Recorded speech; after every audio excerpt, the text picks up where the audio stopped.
I'm here. How's it going? Hey, Mike. Great and yourself.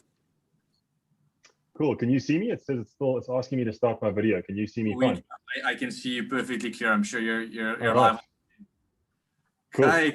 Well, Mike, we'll push. We're gonna maybe push our break a slight bit later. Then we can give you your proper full allocated time space. So don't feel under pressure, because I know you also have a lot of great content always in your sessions.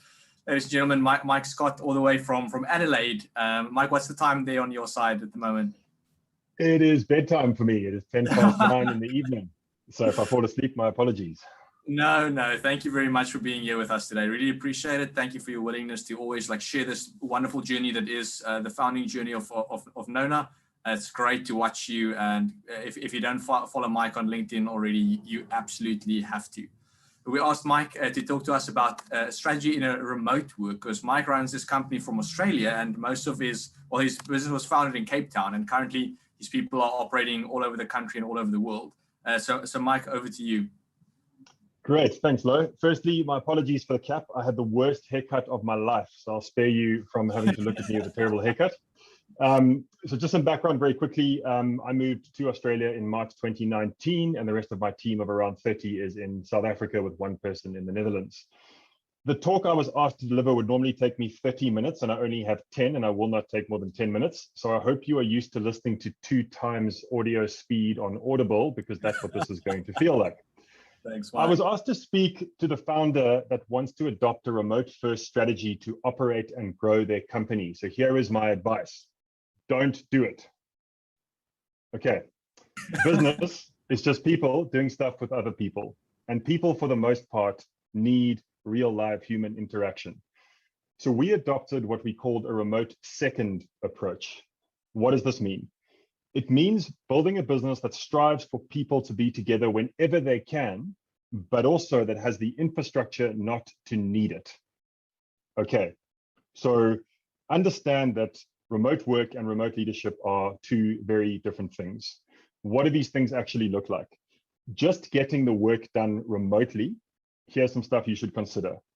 Your home setup for your staff should be taken very seriously by your company, and there should be a good budget for people taking advantage of good internet, good desks, good chairs, good monitors, etc., especially if you're employing knowledge workers.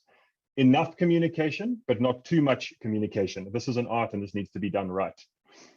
Get very good at meetings, or just don't have them. And here are some things that we've learned about meetings. If you don't have an agenda, don't have a meeting. Make sure that the expectation and the outcomes of the meetings are clear before you have it. Start the meeting on time every time. Try as best you can, especially if you're a founder, to have equal talk time. If you're a founder, the chances are you probably hog the meeting. That's not effective. Aim for equal talk time. Have a timekeeper so that the different sections get done properly, and end the meeting on time every time. Never let a meeting run over. Okay.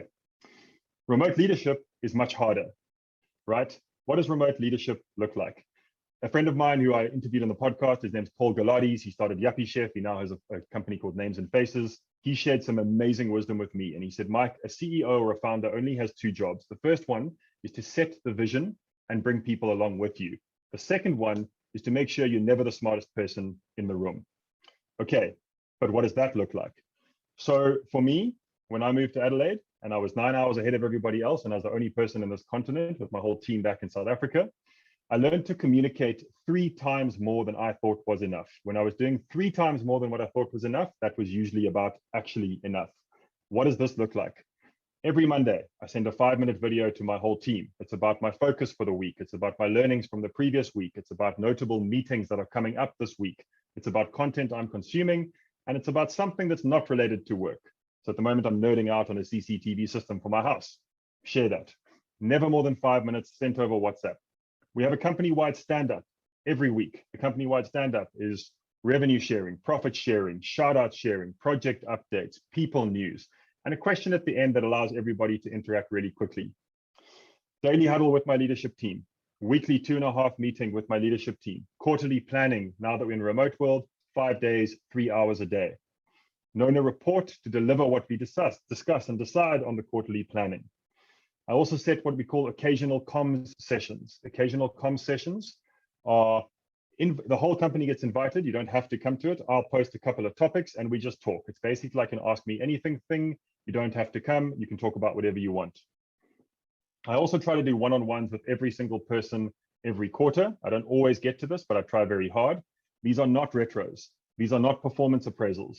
These are just connecting with the people that I work with. I have 27 questions that I try and ask them. I try not to talk, which is hard for me. I try to just listen, but it's about sensible, smart questions to get to the nub of what's going on with everybody, to support and to take action against that. The last thing on this side is that we need to be very, very clear about who is accountable for what. It needs to be shared. It needs to be transparent. We follow the EOS methodology, and there's an amazing tool called the accountability chart, which is kind of like an org chart, except it lists responsibilities, not people. The last thing I want to speak about is differentiating your employee offering. In a remote world, this is particularly important. Remember that business is just people doing stuff with other people. So the team with the best team wins. Values. Do you know your values? Are they meaningful? Will you hire, fire, reward on your values?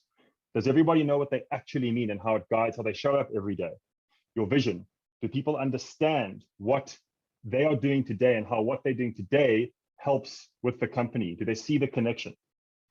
The stuff needs to be repeated and repeated and repeated. As they say in sales, you only hear something for the first time after you've heard it 8 times. What can you offer that the other guys can't? Remuneration is important, but it's not everything. Will people learn more at your company? Will they get access to cool projects at your company? Will they be treated better? Will they be granted more autonomy, more mastery, more purpose? There's a great book on that by Dan Pink called Drive. What perks can you offer and how are they delivered if they're remote? What are you doing about healthcare? How seriously do you take mental health? How do you provide coaching? Do you provide retirement annuities? What are you doing for physical health? What are you doing for financial health? How are you helping the people in your business? You probably can't afford all of these things, but we need to be thinking about how we get better and better at this stuff. The last thing is around the marketing side in a remote business is that we're a services business. So I can only speak to services. For us, it's all about changing the mindset of how people view us. If people view us like a vendor, then we just take orders and we don't differentiate. If people view us like an expert, then they view us as a guide. The way that we get to expert status is we speak and we write. So we create content. It's difficult to do that in a remote world. So you've got to think about the strategy of how you're going to create the relevant content that puts you into a thought leadership status. For us, this looks like LinkedIn. We have a very solid strategy on LinkedIn. We're very consistent. We're very relevant. We also have a podcast that is very focused. We're actually about to start a second podcast with a very different focus. Be focused about the stuff. Write articles that are well SEO'd and are relevant to your audience, and get speaking engagements where relevant. That is me. I hope you retained even 5% of what I just said. I hope I'm under the 10-minute time. If you want to get in touch with me, the best way to do that is LinkedIn. My name is Mike Scott. Low, did I go over the time?